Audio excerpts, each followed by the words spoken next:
Welcome to it's my report channel. ఈరోజు గాదే సాయి కృష్ణ యొక్క ఈ లాకప్ డెత్ అనాలా, మిస్టరీ అనాలా, మిస్సింగ్ అనాలా, ఈ విషయం మీద రోజుకో సంచలనమైన విషయాలు బయటకు వస్తున్నాయి. అందులో ఈరోజు బయటకు వచ్చిన విషయం ఏంటంటే, దాదాపుగా 12 నెలల కృష్ణలంక యొక్క పోలీస్ స్టేషన్లో ఉన్న సీసీ ఫుటేజ్ అయితే మిస్ అయ్యింది అనేసి బయటకు వస్తుంది. ఇది బయట పెట్టింది వైఎస్ఆర్సీపీ. అయితే ఇది నిజమా అబద్ధం అనేది ఇప్పటివరకు పోలీస్ డిపార్ట్మెంట్ కానీ అక్కడ ఉన్న లోకల్ పోలీసులు కానీ ఎవరో కూడా వెల్లడించలేదు. అందులోనూ ఈ 6 పోలీసులు కూడా అప్స్కాన్లో ఉన్నారు. అండ్ సీఏ నాగరాజు గారు మాత్రం అందుబాటులో ఉన్నాడు. అతను అయితే విచారించేసి అయితే మాత్రం షిట్ అధికారులు వెనక్కి వచ్చేసారు అని చెప్తున్నారు.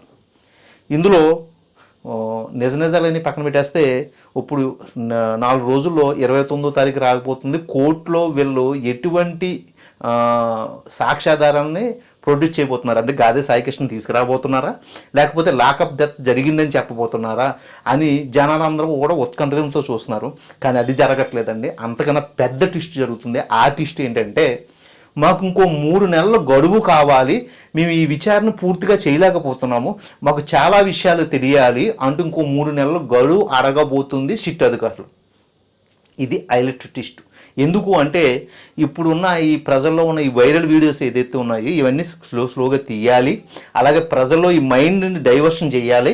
ఈ డైవర్షన్ చేసిన తర్వాత ఒక మంగ్లీ కేసు, ఒక పుట్టా మహేష్ డ్రగ్ కేసు, లేకపోతే మరో సంచలనమైన విషయాలు బండి భగీరథ యొక్క కొడుకు రేప్ కేసు ఏదైతే ఉందో, పోక్సో కేసు, అటువంటి సబ్జెక్ట్ లాగా ఈ ట్రెండింగ్ ఇష్యూ ఏదైతే ఉందో ఇది పక్కకి వెళ్ళిపోతే ఆ తర్వాత కూలంకుశంగా ఈ సాక్ష్యాధారాలను చెరిపేసి ఎవరినాలను కంట్రోల్ చేయొచ్చు అనే విధంగా అయితే ఈ కేసు నడుస్తుంది అనేసి ఈరోజు వైఎస్ఆర్సీపీ చెప్తుంది.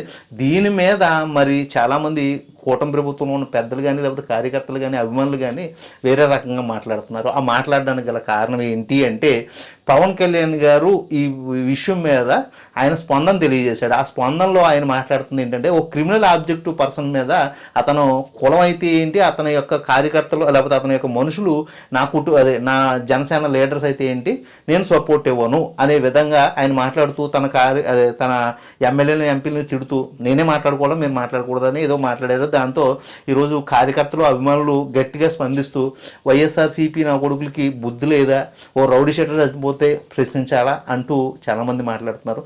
వాళ్ళకి మాత్రం ఖచ్చితంగా చెక్ పెట్టాలి. ఎందుకంటే ఇందులో కూటమికి సంబంధించిన కార్యకర్తలు ఉన్నా, లేదా జనసేనకు సంబంధించిన అభిమానులు ఉన్నా, వాళ్ళందరికీ సూటిగా చెప్తున్న విషయం ఏంటంటే, మీకు తెలియదేమో, ఒక సామాన్యుడు చచ్చిపోయిన వెనకాల ఉన్న మిస్టరీని బయటపెట్టమనేసి సామాన్యుడిగా మేము అడుగుతున్నాం. దీంట్లో వైఎస్ఆర్సీపీ లేదు, లేకపోతే జనసేన లేదు, లేకపోతే టీడీపీ లేదు, అంతకన్నా బీజేపీ లేదు, కాంగ్రెస్ లేదు.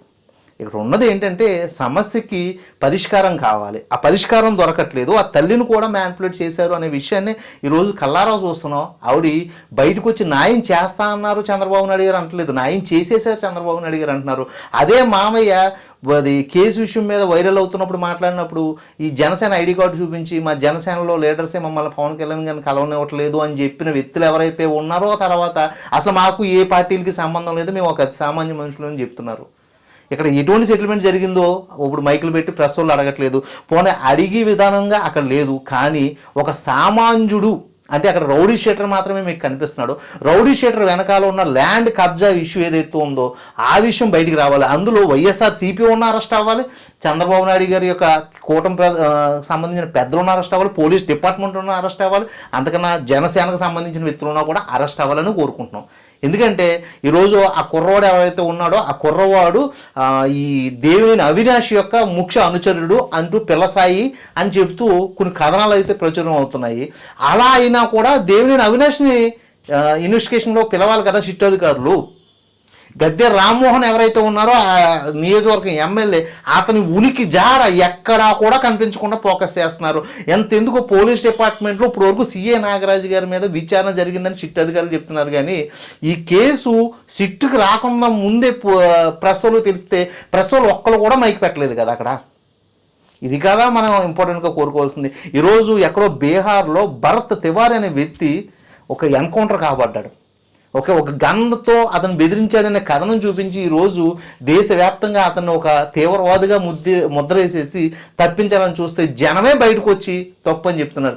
అసలు ఈ కుర్రోడు చచ్చిపోక ముందు వాళ్ళ అమ్మగారు ఫోన్ ఎందుకు లాక్కున్నారు? ఆ కుర్రోడు ఏ ఇన్ఫర్మేషన్ వాళ్ళ అమ్మగారికి పాస్ చేశాడు? ఓకే, అసలు 25 కోట్ల స్కామ్ ఏంటి?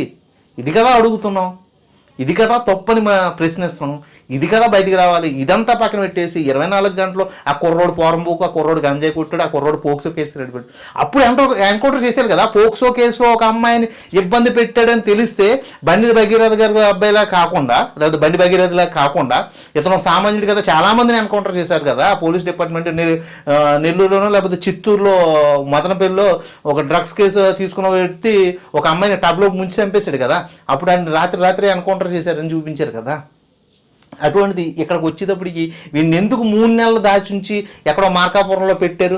అటువంటి వ్యక్తిని తీసుకొచ్చి ఈరోజు ఎందుకు ఎన్కౌంటరా లేకపోతే లాకదత్త చేయవలసి వచ్చింది? ఇది కదా ఇంపార్టెంట్ విషయం.